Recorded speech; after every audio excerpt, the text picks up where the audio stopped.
The Butterfly Effect by Nikayla Sarai. Chapter 7. Memory Lane. Roman twisted, fighting against the unseen pull on his heart. He clawed through the streams of color flying past him, trying to return to the dressing room that he knew had to be nothing. Everywhere he looked, the swirling glitter storm of reds, blues, greens confronted him, their shifting patterns forming shapes of people and places like the crazy light tunnel in Willy Wonka. But then, like a whale breaching from the ocean, Roman broke free from the rainbow vortex of a river that had held him captive. The storm pulling back so suddenly that he staggered, the chiming in his ears changing to that of a baby's cry as he fell to his knees, chest heaving as the pull on his heart went slack. "His name is Roman," a fond voice echoed in his ears. Roman jerked his head up.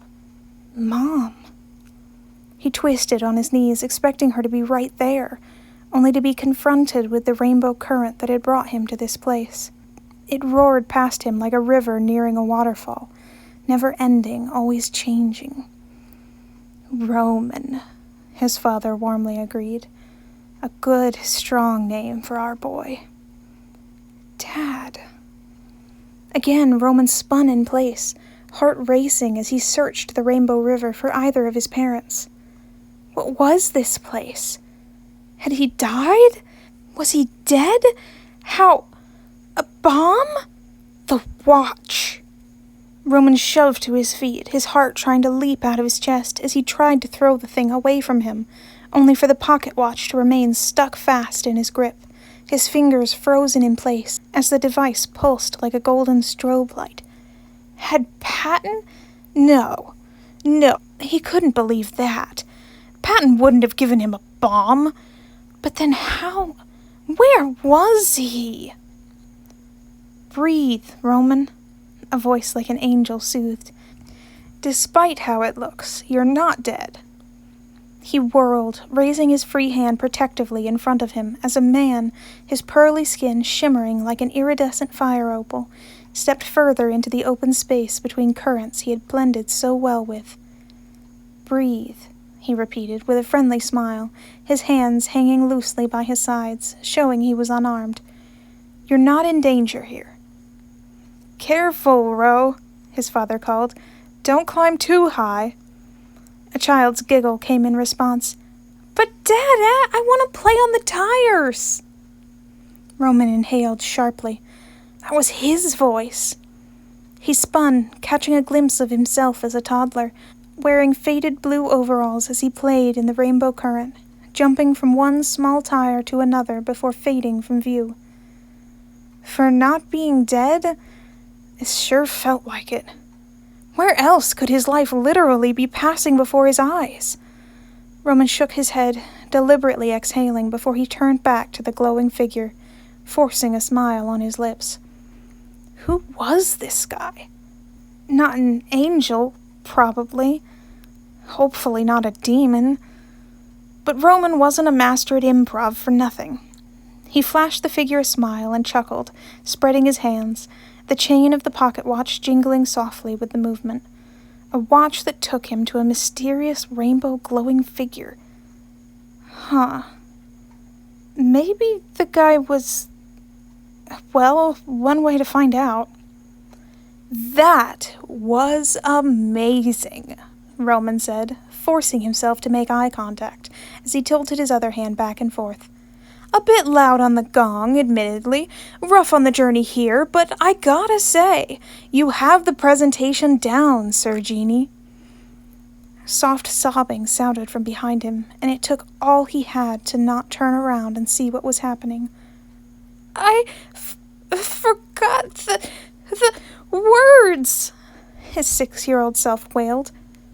How could I have messed it up? I love that song." "Oh, sweetheart," his mother murmured. "It's gonna be okay. Tomorrow's performance will go better." No, it won't," he wailed. "I'm never singing again." The figure raised an eyebrow, his eyes flickering to look behind Roman before focusing back on him. "I'm not a knight," he said, in a more normal voice, the booming echo gone. Roman grinned wider. He'd thrown him off his rhythm.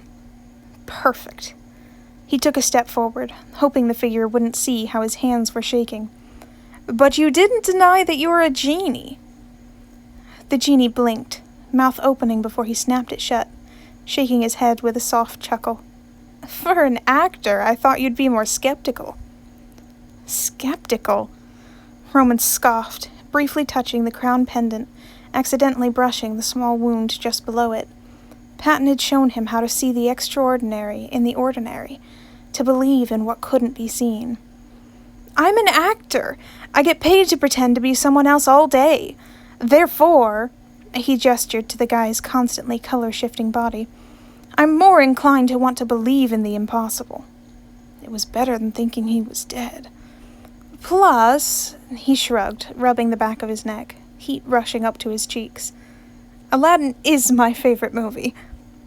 The genie's mouth quirked in a small smile as he crossed his arms. "But I'm not blue." Roman waved a hand. "Nuisances." The guy's feet were blue currently. It counted. "Let's splash in the ocean, Daddy," his child self called, appearing to Roman's right, holding out his hand. "Please! Just you and me! I'll be brave this time! I won't scream!" Roman took another steadying breath, turning his head slightly to get that memory out of his line of sight. That had been just after the rip current incident. He'd been trying to prove he could overcome his fear of the ocean and what hid below. He shrugged, focusing instead on the man's color-changing skin, channeling his discomfort away as he held up the watch. "Though please tell me," Roman said, his fingers twitching on the device, "that you haven't been stuck in this thing for 1,000,000 years?" The genie's eyes went wide. He burst out laughing, shaking his head, visibly relaxing. "What? No. The watch is like a pager." The tightness in Roman's chest eased. Apparently he wasn't the only one tense from this meetup. "A pager?" he repeated, raising an eyebrow. Who even used those things anymore? This guy needed a serious techno upgrade with his pagers and pocket watches. The genie crossed his arms. "It alerts me when I'm needed," he said, inclining his head to Roman. "Not everyone who picks up my watch gets a visit from me." "Oh."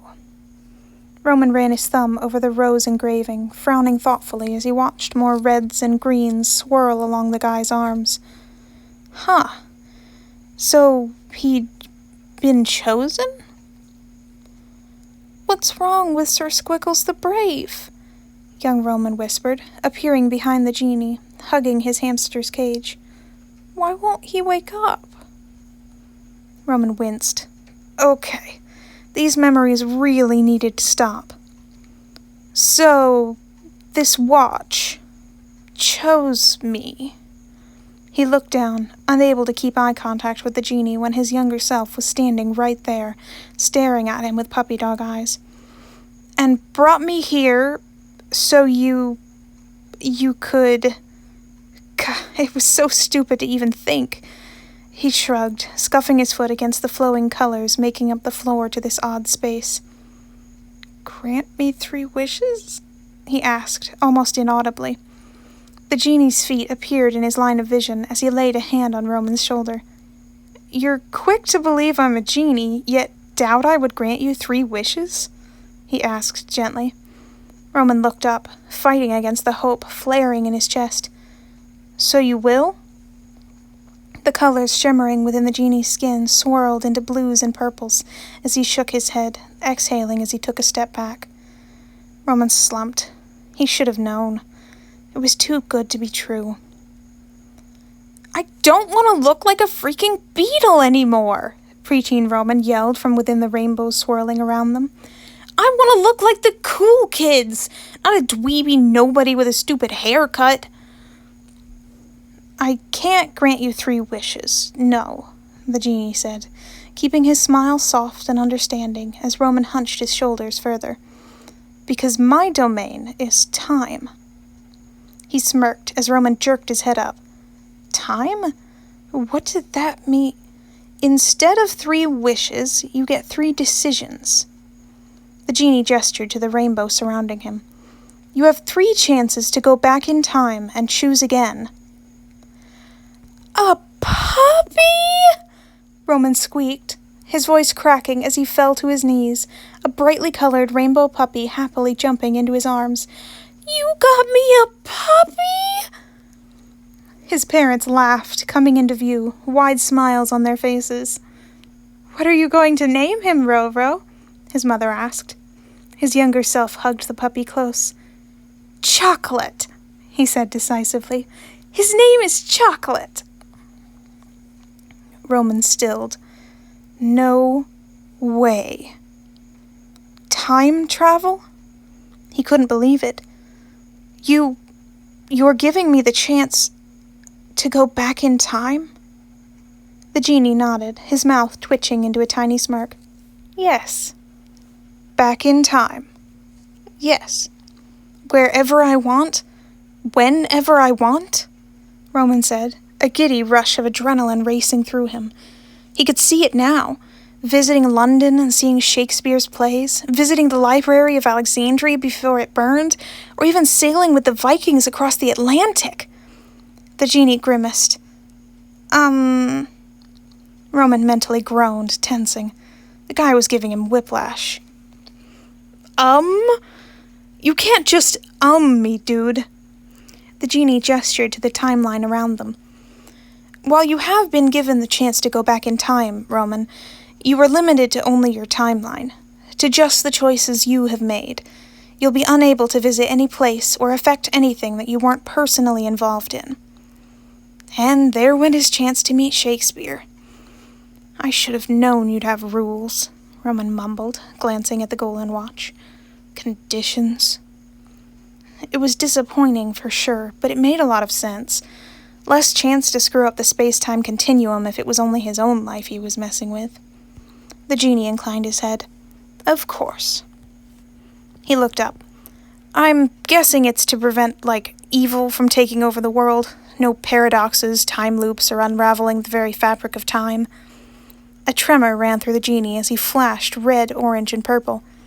Not if we can help it, he said, rubbing one hand. The backlash of creating paradoxes and time loops is, he winced, quite painful. In that I disagree, teenager Roman said, a faint wobble in his voice as the river parted to reveal him standing at a podium, hands gripping the sides to avoid reaching up to touch his pimple-covered face. Allocating all school funds towards sports and sciences will neglect a good third of the student body that has no interest in physical activity and doesn't want to study periodic tables. Creative expression should not be tossed to the side like a used toy. His younger self faded back into the rainbow as Roman rolled his shoulders, feeling his own array of cuts and scrapes underneath his costume. Got it. No hurting the genie, he said, offering him a smile before glancing at the watch. Any other rules I need to know about before we do this thing? He asked, holding it out. Would it be a simple 3-rule thing, or would the genie unroll a lengthy, complicated scroll with a terms and service agreement that he'd have to sign? Humor flashed in the genie's eyes as he held up one finger. You've already been told 1. You can only change decisions that you yourself have made, he said, taking a step closer to Roman, his other hand brushing at a blood-red line of ribbon that wafted through the air, slightly separated from the rest of the rainbow time stream. 2. You can't tell anyone you're from the future or what their future is. Roman nodded. Obvious rules, really. And the 3rd... Pat, you forgot the umbrella? His teenage self yelled. Roman stiffened, going pale. No, not this memory. Not this one. Roman stepped from the time stream, eyes dark under his fedora, followed closely by his best friend. I can't believe it! This is my first major show! He threw up his hands. Of all the times to forget! Ro, I'm sorry. Patton grabbed his shoulder, turning Roman to face him. I can go... Don't, Roman whispered, squeezing the pocket watch as he struggled to breathe, the gap in the time stream shrinking as the rainbow current pressed in around him. Please. An electrifying zap rushed through him as the genie forcefully grabbed Roman by the shoulders, turning him away from the scene. Breathe, the genie said, his body now shining like a radiant rainbow disco ball, his eyes burning gold as the river overtook them, buffeting Roman from all sides. The genie pulled Roman's hand up, revealing the watch shining brightly like a newborn star. Breathe, Roman, he soothed, standing steadfast as the time stream roared around them. I'll be right back, Patton faintly called from out of the rainbow. 15 minutes! Roman shook his head as he struggled to fill his lungs with air. He didn't want to face this memory. He didn't want to remember this. He'd worked so hard to forget it. The genie gave him a small smile, his hand closing around the watch. You can fix it, he whispered, if you desire. The chance to change is yours. A chance. 3 chances. Roman grabbed the genie's hand, squeezing it like a lifeline. How? He choked out. The genie moved backwards, pulling Roman with him as the time stream faded away as they walked out onto a worn wooden stage. By changing your choice.